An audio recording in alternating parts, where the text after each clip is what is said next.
subject is managerial economics. As you know, yesterday we have discussed about the cost concept, and the three costs we have discussed, that is the total cost, marginal cost and the average cost. Today we will discuss about the remaining cost from the third unit. So the next cost after from the marginal cost, that is the fixed and the variable cost. जैसे कि नाम से समझ में आ रहा है कि fixed cost क्या होगी. So the cost, so the investment and the capital is fix in an organisation. और जो उसके आने वाले एक्सपेंडिचर्स होते हैं, एक्सपेंसेस जो होते हैं, वो अगर हमेशा क्या होते हैं, समान होते हैं, फिक्स होते हैं, स्थायी होते हैं, तो उनको हम क्या बोलते हैं, फिक्स्ड कॉस्ट बोलते हैं. अब जैसे ही क्या होता है कि fixed cost is always be constant. Fixed cost क्या होती है, कांस्टेंट ही होती है. अगर फिक्स्ड कॉस्ट डिक्रीज तब होती है जब प्रोडक्शन क्या होता है, बढ़ता है. आप समझिए कैसे. सपोज आपकी कोई, जहाँ पर आपकी फैक्ट्री है वो रेंट से है, you have to give rent per month. आपको हर महीने क्या करना है, रेंट देना है आपकी फैक्ट्री जहाँ पर रेंट से आपने ली हुई है.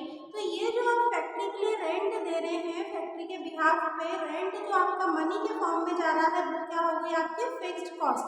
मतलब जिस रेंट की बिल्डिंग में आप मशीन रख के लेबर को बुला के काम कर रहे हैं, प्रोडक्शन चला रहे हैं, प्रोडक्ट प्रोड्यूस कर रहे हैं, तो उस प्रोडक्ट में ये जो फैक्ट्री का रेंट जाता है, ये भी क्या हो जाता है, इंक्लूड हो जाता है. ये एक छोटी सी बात से आप समझिए कि फिक्स्ड कॉस्ट किस तरीके से इन्वॉल्व होती है. फिर दूसरे एक्सपेंसेस जो कि क्या होते हैं, परमानेंट होते हैं. Suppose you have purchased machinery. आपने अगर कोई एक मशीनरी परचेज की, ठीक है, 2 लाख 3 लाख की आपने मशीनरी में इन्वेस्टमेंट किया, तो इस मशीनरी का कुछ हिस्सा कॉस्ट के तौर में आप फिक्स्ड कॉस्ट में क्या कर देंगे, इंक्लूड कर देंगे. तो ये सारी कॉस्ट क्या कहलाती है, fixed cost. On the other hand, if we are talking about the variable cost means the cost which are to be changeable, जो क्या होती है, टाइम टू टाइम चेंज होती है. सपोज द इलेक्ट्रिसिटी बिल, इस बार कुछ और, नेक्स्ट मंथ कुछ और. सपोज द डायरेक्ट लेबर, जो आप किसी एक प्रोजेक्ट के लिए बुलाते हैं और फिर उनको बंद कर देते हैं, तो आपने जो उनको डायरेक्टली लेबर वेजेस के तौर में आपने जो उनको रिम्यूनरेशन दिया, उनकी जो सैलरी दी, वो क्या हुई, वेरिएबल. हो सकता है कि आज जो आप लेबर लाए वो 200 चार्ज कर रहे हो, कल जो लाए वो 300. तो ये वेरिएबल कॉस्ट है जो कि चेंजेबल होती है, बदलती रहती है. तो this is about the fixed cost and the variable cost. Next is the short run and long run cost. What is the meaning of short run and long run?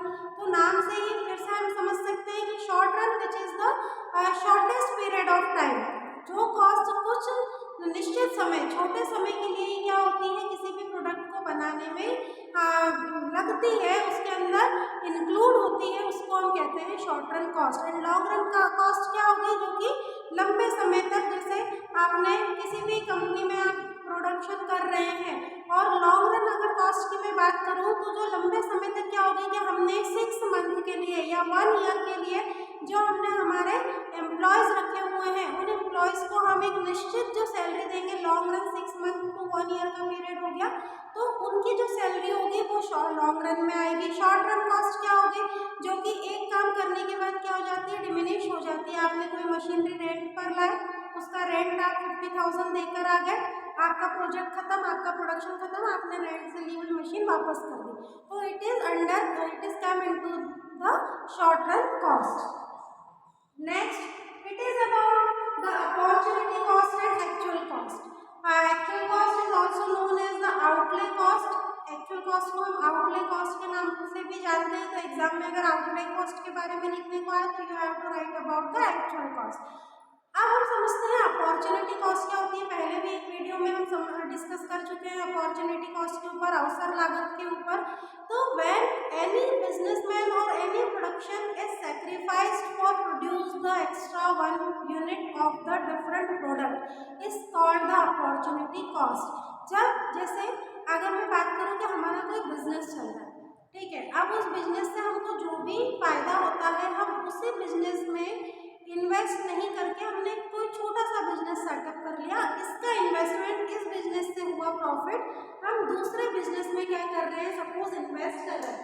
जैसे हमारा एक बिजनेस है, बिजनेस ए, ठीक है, इस business से होने वाला जो हमारा प्रॉफिट है, उस प्रॉफिट को हम बिजनेस बी में पैसे को क्या कर दिया, इन्वेस्ट कर दिया। अब इस बिजनेस से जो हमें क्या होगा, प्रॉफिट होगा, तो वो हमारा एक्स्ट्रा मार्जिन होगा, वो हमारा एक्स्ट्रा प्रॉफिट कहलाएगा, क्योंकि प्रॉफिट किसी और बिजनेस में, but we are investing into the another business, so also we are getting the profit. तो आप अपॉर्चुनिटी कॉस्ट को इसी तरीके से समझिए कि जब हमको कोई एक हम बिजनेस कर रहे हैं, उस बिजनेस के पैसे को हम उसी बिजनेस में इन्वेस्ट ना करते हुए किसी और प्रोडक्शन में उसको क्या कर रहे हैं, इंक्लूड कर रहे हैं या उसमें इन्वेस्ट कर रहे हैं, सो द एक्स्ट्रा जो मनी हमारा इन्वेस्ट हो रहा है एक बिजनेस के सेक्रीफाइस से, अगर हम दूसरे बिजनेस को या एक प्रोडक्ट के सेक्रीफाइस से हम दूसरे प्रोडक्ट को क्या करते हैं, प्रोड्यूस करते हैं, तो that is called the opportunity cost. उसमें लगने वाली लागत को क्या कहते हैं, हम अवसर लागत कहते हैं। Actual cost which is always mentioned in the book of accounts. Suppose we are purchasing a machinery and the cost of worth of rupees 1 lakh. तो ये 1 lakh क्या हो गई, आपकी आउटले कॉस्ट हो गई, which you will mention in the book of accounts। मतलब उस पर आपको कोई भी किसी भी तरीके का कोई डेप्रिसिएशन नहीं है, कोई रेंट नहीं है, एक्चुअल में जितने में आप उसको खरीद के लाए हैं it will be mention into the accounts book. तो अकाउंट्स बुक क्या, जो हर बिजनेस के थ्रू क्या की जाती है, मेंटेन की जाती है, जिसमें सारे एक्सपेंडिचर, सारे profit loss each and everything is mention in the book of accounts. So it is about the opportunity cost and the actual cost. Now we will discuss the next cost, that is the out of pocket cost and the book cost. What is the meaning of out of pocket cost? Suppose we are paying the rent, we are giving the salary to our employees, that means the wages, so this is all currently payment जिसको हम कहते हैं, if we are giving the currently cash payment to others in the form of rent, in the form of wages, तो उस पैसे को currently जो हमारे हाथ से कैश के तौर में पैसा जाता है उसको हम बोलते हैं out of pocket, means pocket से निकाला और दिया, तो that is known as the out of pocket cost. इसके एग्जाम्पल आप वेजेस, रेंट लिख सकते हैं। On the other hand books account which are not we are paying in currently, जिसको हम करंटली पे नहीं करते हैं, जैसे सैलरी हो गई कि आपने आपके मैनेजर की सैलरी या अनपेड सैलरी जिसको हम कहते हैं unpaid salary of the managers, या depreciation on the fixed assets और द मशीनरीज, ठीक है, तो ये सब काय में आ गई, आपकी बुक कॉस्ट में आ गई। जिसका पेमेंट आपको करंटली कैश पेमेंट करना है वो आउट ऑफ पॉकेट, और जो पेमेंट आप करंटली नहीं कर रहे हैं, जो कैश पेमेंट आप करंटली नहीं कर रहे हैं, that is known as the book cost. For example you can write about the unpaid salary of managers, officers and the depreciation on the fixed assets etcetera, तो this is come into the book cost. Next cost is the incremental cost and the sunk cost. Incremental and sunk cost. Incremental cost, whenever we are talking about the incremental cost, if you are doing any small changes in the business related activity, so the cost is arise। अगर आप कोई business में एक छोटा सा भी change कर रहे हैं, it is due to the any change in the business related activities, तो उसको हम क्या बोलते हैं, इंक्रीमेंटल कॉस्ट। अगर आपने कोई छोटा सा भी चेंज आपके बिजनेस में किया और उससे आपको कुछ लागत देनी पड़ी, उसमें आपको कुछ आपकी कॉस्ट एक्सपेंस करनी पड़ी, तो उसको हम क्या बोलते हैं, incremental cost. But whenever we are talking about the sunk cost, तो it is the reason of the past investment which is not occur any change in the future related decisions। ये पास्ट में अगर आपने कोई machinery invest करी, आप past में उसका क्या कर चुके हैं, इन्वेस्टमेंट कर चुके हैं, अब फ्यूचर में आपको उसके लिए कोई चेंज करने की जरूरत नहीं है, तो वो आपकी कैसी कॉस्ट रहेगी, sunk कॉस्ट रहेगी। Incremental cost is known as any additional cost is apply for any due to any changes. अगर कोई भी चेंज होने के कारण अगर आपको क्या करना पड़ता है, पे करना पड़ता है, या छोटे से चेंज को भी आपको इन्वेस्टमेंट के तौर पे मानना पड़ता है, तो it is known as the incremental cost. On the other hand sunk cost is always be considered as a fixed cost for long run because it is the result of the past decision and there is no impact on the future decisions due to the sunk cost. Next, explicit and the implicit cost.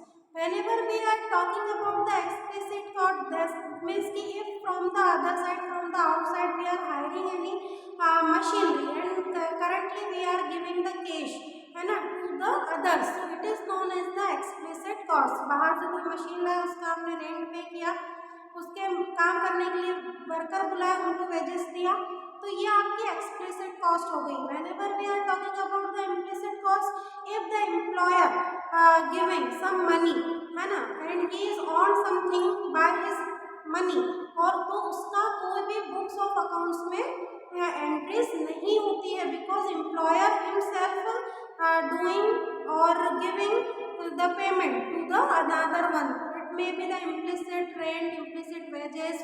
So this all rent and wages are having the incremental interest rate which is going into the pocket of employer. employer के पैसे जब directly cash payment के तौर पर उसके pocket से खर्च होते हैं तो it is known as the implicit cost, जो कि अंतर्निहित होती है उसकी कॉस्ट में. किसकी कॉस्ट में? तो प्रोडक्शन की, प्रोडक्ट की कॉस्ट में. जब पैसा सपोज कि मैंने एक काम करने के लिए एक लेबर बुलाया, मैंने उसको 500 रुपीज़ सुबह 9 से शाम को 5 तक के दिए, तो ये क्या होगी मेरी इम्प्लिसिट कॉस्ट. मे बी कि this cost is not came into the books of account, but if I am hiring the another labour for doing the task on और performing a job for a particular machinery from again 9 to 5, तो ये जो मैं उसको पैसा दे रही हूँ सुबह 9 से शाम के 5 तक का, क्योंकि वो मशीनरी रेंट से आउटसाइड से आई हुई है, उस पर काम करने के लिए मजदूर भी बुलाया है, लेबर भी बुलाई है, तो it is come into the book of account. आएगी वो बुक ऑफ अकाउंट के में उसकी एंट्री होगी कि भैया हमने 500 रुपीज़ इस मजदूर को सुबह 9 से 5 तक के दिए, तो it is considered as the explicit cost. Now the replacement and the historical cost. What is the replacement? If we are having a old machinery and now we are replacing, अगर कोई पुरानी मशीन है उसको हम replace करके new machinery invest करते हैं, install करते हैं, रीज़न जो भी रहा हो, for more production, for the many thing. अगर ख़राब हो गई है मशीनरी, अगर मैंने उसको रिप्लेस कर दी, तो ये रिप्लेसमेंट कॉस्ट आपकी हो जाएगी. But now if I am investing in the another one, तो it is considered as the historical cost. कैसे है कि सपोज मैंने आज एक मशीनरी खरीदी 17,000 की, तो उसकी एक्चुअल कॉस्ट क्या होगी हमारी 17,000, और जब 2 साल बाद उस मशीनरी को मैं 20,000 डेप्रिसिएशन भी लगता है, लेकिन उसकी जो एक्चुअल कॉस्ट थी वो 17,000 थी. आज उसकी कॉस्ट मार्केट में क्या है देखने जाएंगे तो 20,000. ठीक है, तो वो जो 20,000 है it is considered under the historical cost. Replace आपने कोई मशीनरी करी, कोई टूल्स किया है खराबी आ जाने से, या आपने फैक्ट्री की बिल्डिंग को एक बिल्डिंग से रेंट से बंद करके दूसरी जगह कहीं रेंट पे ले लिया, रिप्लेस कर दिया आपने आपकी फैक्ट्री को, तो it is come into the replacement cost. Now is about the controllable and non controllable cost. तो कंट्रोलेबल कॉस्ट क्या होती है? Which we are having the control on over the expenses. जिन खर्चों पर हमारा क्या होता है, नियंत्रण होता है, कंट्रोल होता है, उसको हम क्या बोलते हैं, कंट्रोलेबल कॉस्ट. जैसे कि फॉर एग्जाम्पल कि suppose here is a supplier who is providing the raw material in the price of 20,000 per month. 20,000 का हम उससे रॉ मटेरियल ले रहे हैं. अब हमको कोई दूसरा सप्लायर मिला है जो हमको 18,000 में ही रॉ मटेरियल प्रोवाइड कर रहा है, तो it is controllable cost, because now the decision is on our hand कि हम इस सप्लायर को चेंज करके दूसरा सप्लायर जहाँ से हमको 2,000 रुपीज़ का क्या है फायदा है उसको चेंज कर दे. तो the cost which is under the control, which is in the hand of the managers और the others person of the business, so it is considered under the controllable cost. On the other hand, non-controllable costs which we are not having, or the managers or the businessmen are not having control over the expenses. जिन खर्चों पर क्या नहीं होता है, आपका control नहीं होता, it is come into the non controllable cost. जैसे आपने बाहर से किसी पार्सल के थ्रू आपने रॉ मटेरियल मंगवाया है, अब उसका जो रेंट था 500 था, आने में रास्ते में गाड़ी खराब हो गई, ठीक है, 5,000 आपको और ज़्यादा देकर उसको लाना पड़ा, मतलब ओवरऑल आपका 10,000 का खर्चा हो गया. तो आप उसको कंट्रोल कर सकते थे कि नॉन कंट्रोलेबल कॉस्ट में अगर if there is no control on over the expenses related to the business is come into the non controllable cost. और जिन खर्चों पर, जिन एक्सपेंसेस, जिन एक्सपेंडिचर पर बिजनेसमैन का, मैनेजर का क्या होता है, कंट्रोल होता है. It is come into the controllable cost. Business cost means the money expenses, total money expenses recorded into the book of accounts. It may be include the depreciation on the plants and the equipments. तो business account, business cost की जब भी बात होती है तो वो जो सारे एक्सपेंसेस जो हम बुक ऑफ अकाउंट्स में क्या करते हैं, इंक्लूड करते हैं. It is also include the depreciation on the plant and machinery. Plant और मशीनरी पर डेप्रिसिएशन लगने वाला, डेप्रिसिएशन मतलब हास जो होता है कि मशीन आप 17,000 की नहीं लेकर आए, बाजार में बेचने जाओगे तो आप 17,000 आपको उसकी कोई नहीं देगा क्योंकि वो 2 साल पुरानी हो चुकी है. जैसे हम बाजार से हम गाड़ी लाए हम 1 लाख की, 2 साल बाद आप उसको बेचेंगे तो आपको उसका 1 लाख रुपीज़ कोई नहीं देगा. क्या बोलेंगे कि ये तो 2 साल 3 साल पुरानी है, तो उस पर क्या हो गया, डेप्रिसिएशन लग गया, हास लग गया. तो उसी तरीके से बिजनेस कॉस्ट की जब भी हम बात करते हैं तो all the money expenses directly for the business which are appeared in the book of accounts is known as the business cost. It is also include the depreciation is over on the plant and the other equipments. But whenever we are talking about the full cost, the full cost is the cost which is not including or which are not includes the business cost for appearing in the book of accounts. Full cost business cost को अपने अंदर क्या नहीं करती, समाहित नहीं करती है, इंक्लूड नहीं करती है. फुल कॉस्ट किसको नहीं करती है, बिजनेस कॉस्ट को अपने अंदर समाहित नहीं करती है. अब इसका क्या रीजन है कि because if the any businessman is having the capital for his own purpose, so why he is showing in the book of accounts. अगर खुद के लिए, अगर खुद के ऊपर कोई एक्सपेंस किया है, खुद के लिए कोई मशीनरी परचेस की है, उसको शो नहीं कर रहे हैं, तो it is not come into the full cost. Business cost अलग होती है, फुल कॉस्ट अलग होती है. Business cost book of accounts में जाती है, इसमें रेंट पर, प्लांट पर, मशीनरी पर लगने वाला डेप्रिसिएशन भी क्या होता है, इंक्लूड होता है. But whenever we are talking about the full cost, तो it is not including the business cost anyhow, because it is the employer's self decisions which he is taking for his own purpose, so it is come into the full cost. Last is the economic and the accounting cost.